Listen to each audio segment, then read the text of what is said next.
सबसे पहले हम लोग पढ़ेंगे कि लाइफ प्रोसेस क्या होता है।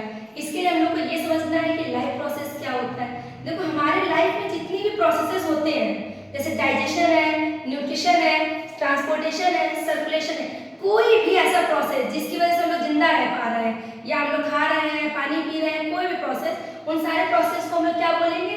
Life process. इसमें कुछ बच्चे हम लोगों से पूछते हैं कि रिप्रोडक्शन, क्या रिप्रोडक्शन लाइफ प्रोसेस में इंक्लूडेड है? तो रिप्रोडक्शन को हम लोग लाइफ प्रोसेस में इंक्लूड नहीं करेंगे। क्यों?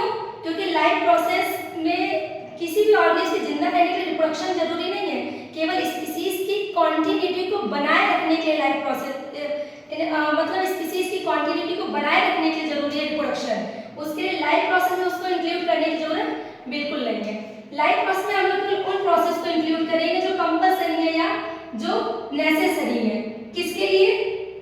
कंपल्सरी है या नेसेसरी है टू लिव, जिंदा रहने के लिए जो जरूरी है, जैसे nutrition, digestion, transportation, excretion etcetera. Life process की स्टडी, सबसे पहले तो हम लोग किसी भी चैप्टर या पार्ट को पढ़ने से पहले ये पढ़ेंगे कि लाइफ प्रोसेस होता क्या है। तो लाइफ प्रोसेस हमने बताया कि क्या होता है, वो सारे प्रोसेस जो नेसेसरी है जिंदा रहने के लिए। तो जिंदा रहने के लिए जितने प्रोसेस नेसेसरी होते हैं उनको हम लोग क्या बोलेंगे? Life process. ठीक है, जिसमें हमने कुछ एग्जांपल दिए तुम लोगों को, न्यूट्रिशन, डाइजेशन, ट्रांसपोर्टेशन और एक्सक्रीशन। और उसके बाद स्टडी, अगर हम तुमसे पूछे कि लाइफ प्रोसेस की स्टडी को क्या बोलते हैं, तो लाइफ प्रोसेस की स्टडी को लाइफ प्रोसेस नहीं बोलेंगे, फिजियोलॉजी बोलेंगे। तो तुमसे अगर अभी कोई पूछता है तो फिजियोलॉजी क्या होती है, व्हाट इज फिजियोलॉजी, तो फिजियोलॉजी होती है लाइफ प्रोसेसेस की स्टडी। और एक बात और, लिविंग ऑर्गेनिज्म की बॉडी में जो भी रिएक्शंस होती हैं, reactions in living organism, reactions in living organism body, तो लिविंग ऑर्गेनिज्म की बॉडी में जो भी रिएक्शंस होती हैं उन सारी रिएक्शंस को, उन ऑल रिएक्शंस को हम लोग बोलते हैं मेटाबॉलिक रिएक्शंस या मेटाबॉलिज्म, और इसी को हम लोग बोलते हैं बायोकेमिकल रिएक्शंस, बायोकेमिकल रिएक्शन। तो सबसे पहले दो टर्म का क्लियर होना जरूरी है कि लाइफ प्रोसेस क्या होते हैं और मेटाबॉलिज्म या बायोकेमिकल रिएक्शंस क्या होती हैं।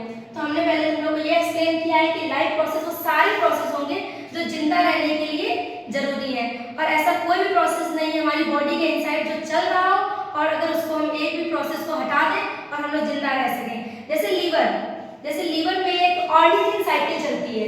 ऑर्निथिन साइकिल क्या करती है? अमोनिया को यूरिया में कन्वर्ट करती है। ये काम किसका है? लीवर का। लीवर क्या काम करता है? अमोनिया को यूरिया में कन्वर्ट करता है। ऐसा लगेगा कि बहुत छोटा सा टॉपिक है, बहुत छोटा सा पार्ट है, क्या अगर अमोनिया यूरिया में कन्वर्ट नहीं होगी तो क्या ही हो जाएगा। अगर अमोनिया विदिन सेकेंड यूरिया में कन्वर्ट नहीं की जाएगी तो किडनी फेल हो सकती है और हमारे लीवर को भी प्रॉब्लम हो सकती है और हम मर सकते हैं। तो इसीलिए छोटा सा प्रोसेस हो विदिन सेकेंड होना जरूरी है। अमोनिया का किसमें कन्वर्ट होना? यूरिया में। ये कौन करता है? लीवर। इसको हम लोग बोलते हैं ऑर्निथिन साइकिल। तो ये भी क्या हो गया? ये भी प्रोसेस हो गया। अगर तुमसे कोई बोलेगा कि ये एग्जांपल दिए हैं तो लाइफ प्रोसेस में केवल इन्हीं को पढ़ना है, ये लाइफ प्रोसेस में नहीं आएगा, तो ये भी बिल्कुल लाइफ प्रोसेस में ही आएगा। कोई भी साइकिल हो, कोई भी रिएक्शन हो, कोई भी प्रोसेस हो, अगर हम लोग उसकी वजह से जिंदा रह पा रहे हैं तो वो लाइफ प्रोसेस में ही आएगा, जिसमें हमने पार्ट में डिवाइड किया गया न्यूट्रिशन, डाइजेशन, ट्रांसपोर्टेशन, एक्सक्रीशन और रिएक्शन। उसके बाद हमने बताया टर्म फिजियोलॉजी। फिजियोलॉजी का मतलब क्या है? लाइफ प्रोसेस की स्टडी। लाइफ प्रोसेस की स्टडी को हम लोग बोलते हैं फिजियोलॉजी। ठीक है, जिसको क्लास 10th में लाइफ प्रोसेस को 4 पार्ट में डिवाइड कर दिया गया है। लाइफ प्रोसेस को कितने पार्ट में डिवाइड किया गया? 4। इसमें हम लोग को पहला पार्ट पढ़ना है न्यूट्रिशन एंड डाइजेशन। इसमें मेनली हम लोग पढ़ते हैं एलिमेंट्री कैनाल ऑफ ह्यूमन के बारे में, डाइजेस्टिव सिस्टम ऑफ ह्यूमन के बारे में। दूसरा टॉपिक है हमारा रेस्पिरेशन, जिसमें हम लोग किसके बारे में पढ़ते हैं? मेनली लंग्स के बारे में पढ़ते हैं। थर्ड प्रोसेस है ट्रांसपोर्टेशन, या इसी को बोल सकते हैं सर्कुलेशन। प्लांट में हम लोग टर्म का यूज करते हैं और ज्यादा एनिमल्स या ह्यूमंस में ब्लड के लिए हम लोग सर्कुलेशन टर्म का यूज करते हैं। नेक्स्ट है एक्सक्रीशन। नेक्स्ट टर्म है एक्सक्रीशन, किसी भी मटेरियल को, वेस्ट मटेरियल को बॉडी से एक्सक्रीट करने का प्रोसेस एक्सक्रीशन। देखो इसमें लगता है हम लोग इसमें एलिमेंट्री कैनाल के बारे में पढ़ते हैं मेनली।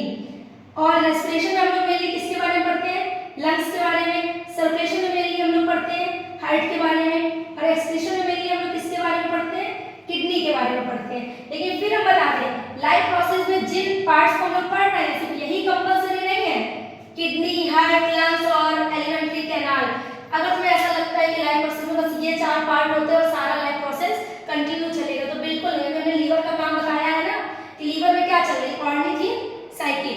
अगर ये वाला प्रोसेस भी नहीं होगा तो भी लाइफ कंटिन्यू नहीं हो सकती, लाइफ प्रोसेस नहीं चलेगा। तो लाइफ प्रोसेस क्या है, वो सारे प्रोसेस जो जिंदा रहने के लिए किसी भी लिविंग ऑर्गेनिज्म, चाहे वो सिंगल सेल का हो या मैनी सेल्स का हो या बहुत सारी सेल्स का बना हो, तो उसके जिंदा रहने के लिए जो भी प्रोसेस जरूरी है वो क्या होंगे, लाइफ प्रोसेस होंगे। और लाइफ प्रोसेस की स्टडी को हम लोग क्या बोलते हैं, फिजियोलॉजी। और नेक्स्ट टर्म क्या था कि हमारी बॉडी में जो भी रिएक्शंस हो रही हैं उन सारे रिएक्शंस को एक साथ हम लोग क्या बोलते हैं, मेटाबॉलिज्म बोलते हैं। क्या बोलते हैं, मेटाबॉलिज्म या बायोकेमिकल रिएक्शंस, बायोकेमिकल रिएक्शंस। अब हम लोग पढ़ते हैं टॉपिक बायोकेमिकल रिएक्शन।